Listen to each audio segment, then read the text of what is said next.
Je vous invite à fermer les yeux un instant, respirer profondément.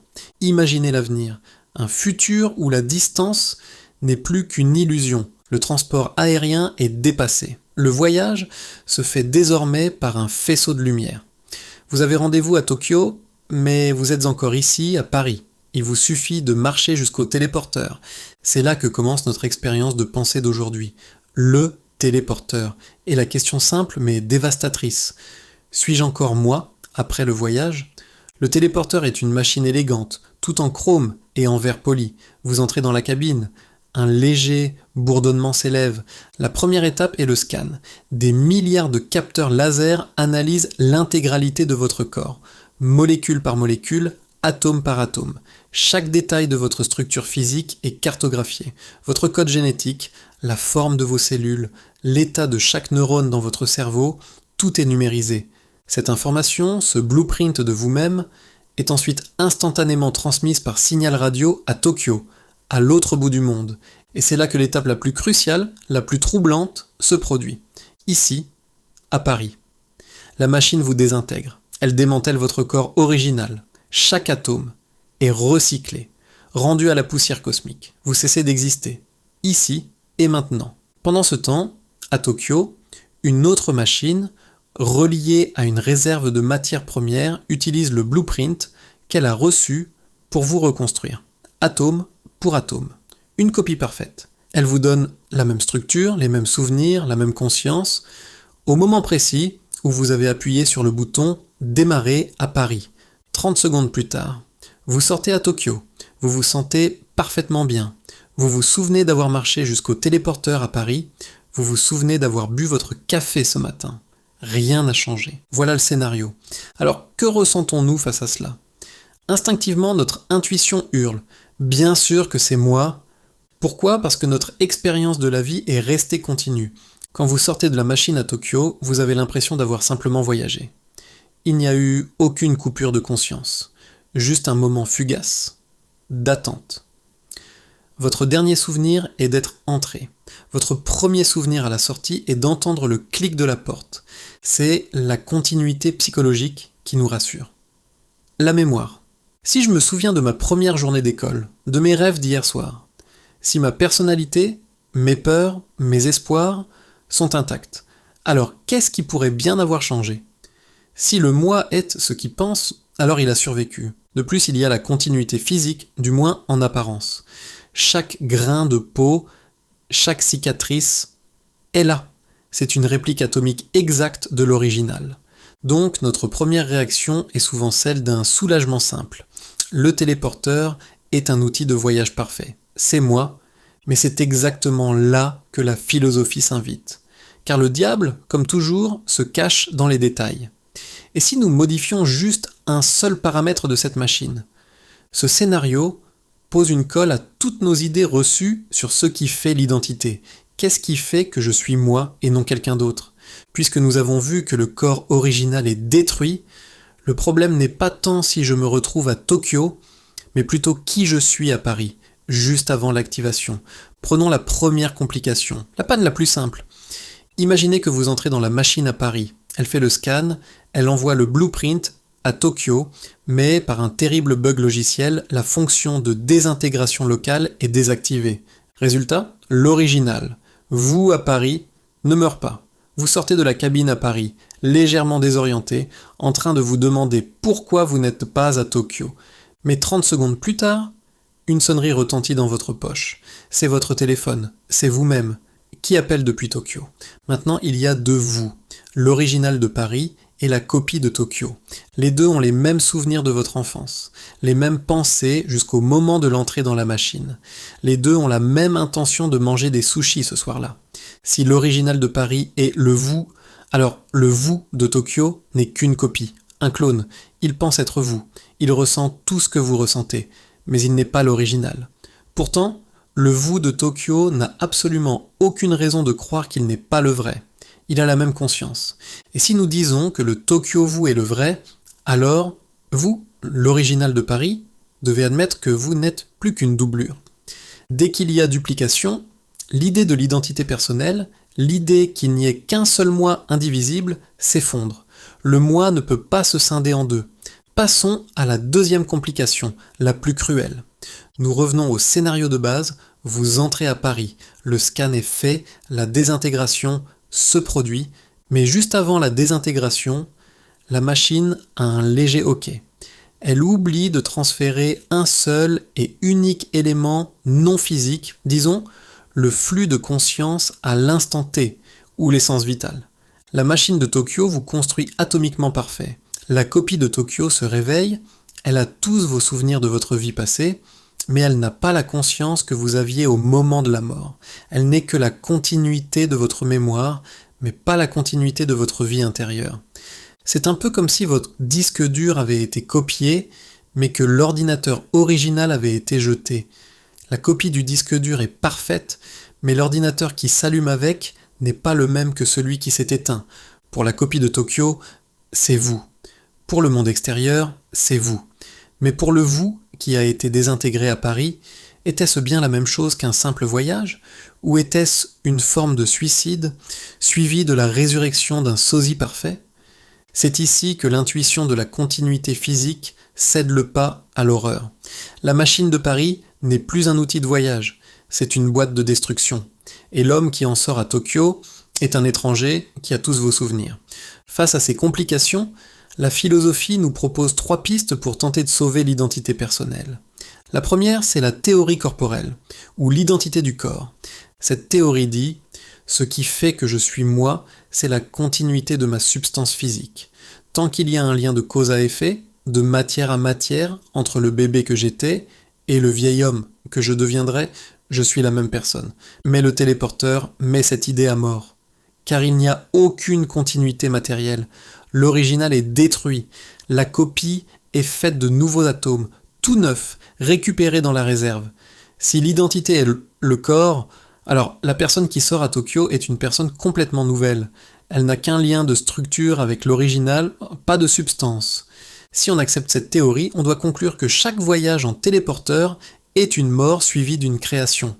Et la personne qui entre est en train de se suicider pour que son clone puisse vivre.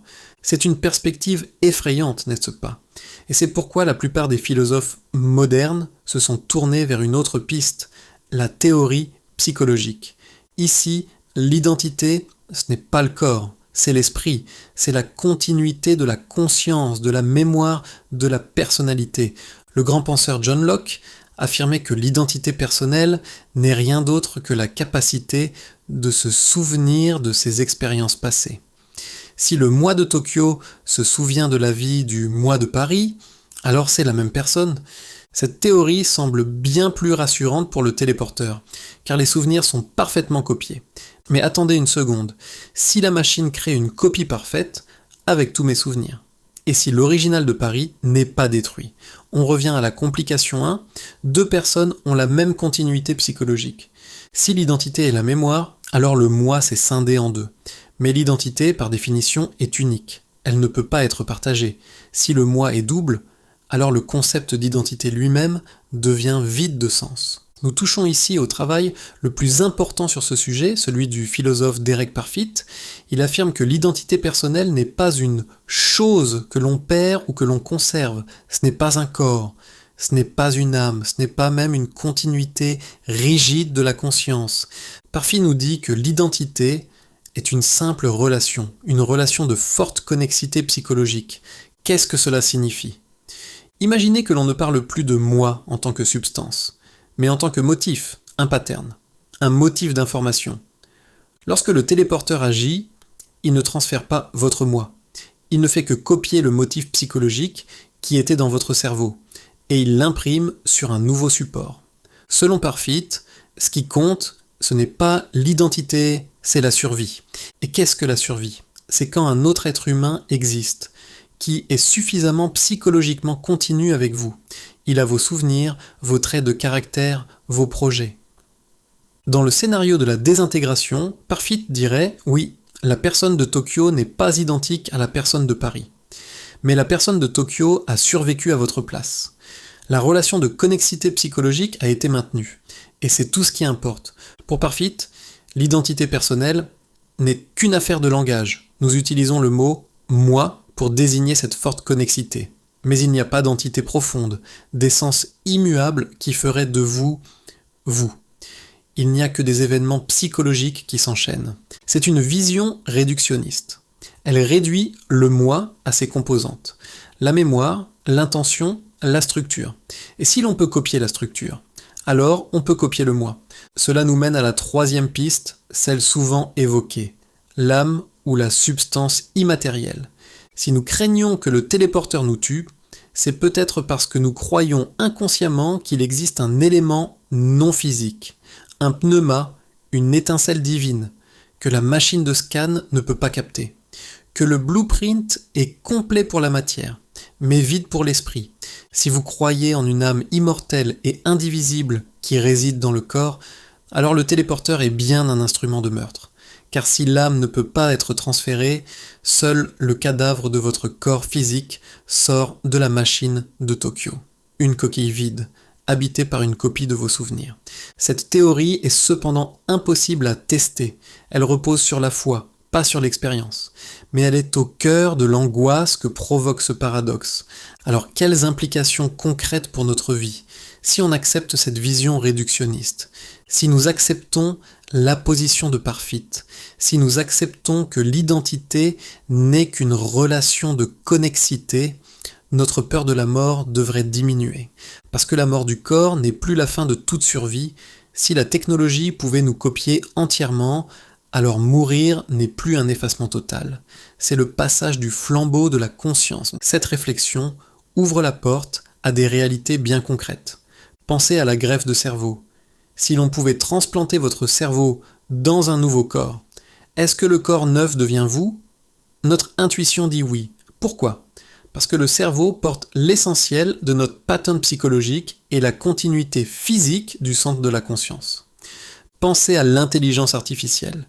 Si nous pouvions un jour télécharger l'intégralité de nos informations cérébrales et les activer sur un serveur, est-ce que cette copie numérique est vous?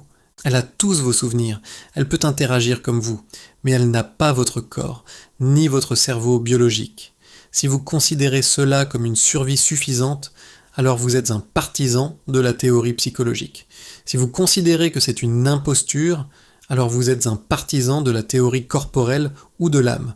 Le téléporteur nous force à choisir. Ce que nous valorisons le plus, est-ce la matière continue? Est-ce la mémoire continue? Ou est-ce une essence spirituelle impossible à quantifier? Et dans tous les cas, le paradoxe du téléporteur nous montre une chose. L'identité n'est pas stable. Le téléporteur n'existe pas encore, mais l'expérience de pensée qu'il nous impose est quotidienne.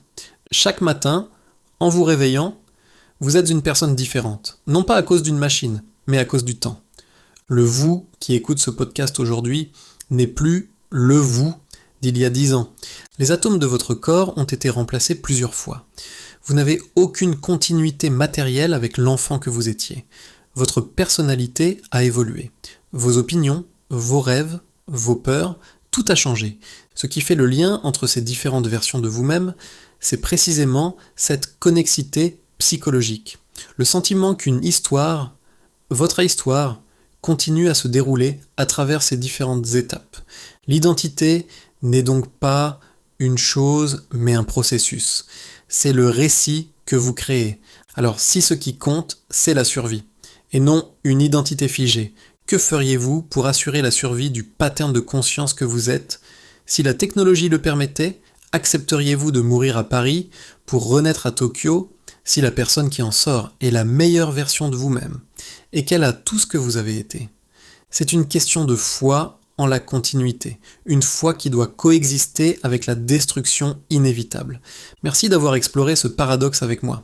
Le voyage en téléporteur est plus court que le voyage de la vie, mais il nous confronte à la même vérité. Votre identité est ce que vous décidez de préserver. Maintenant, ouvrez les yeux. Et demandez-vous, est-ce que je suis encore moi, après avoir réfléchi à tout cela? Est-ce que ce que vous venez d'apprendre sur la nature du moi change la manière dont vous vivez et dont vous vous projetez dans votre propre avenir? Réfléchissez-y. À très bientôt pour un nouveau voyage philosophique.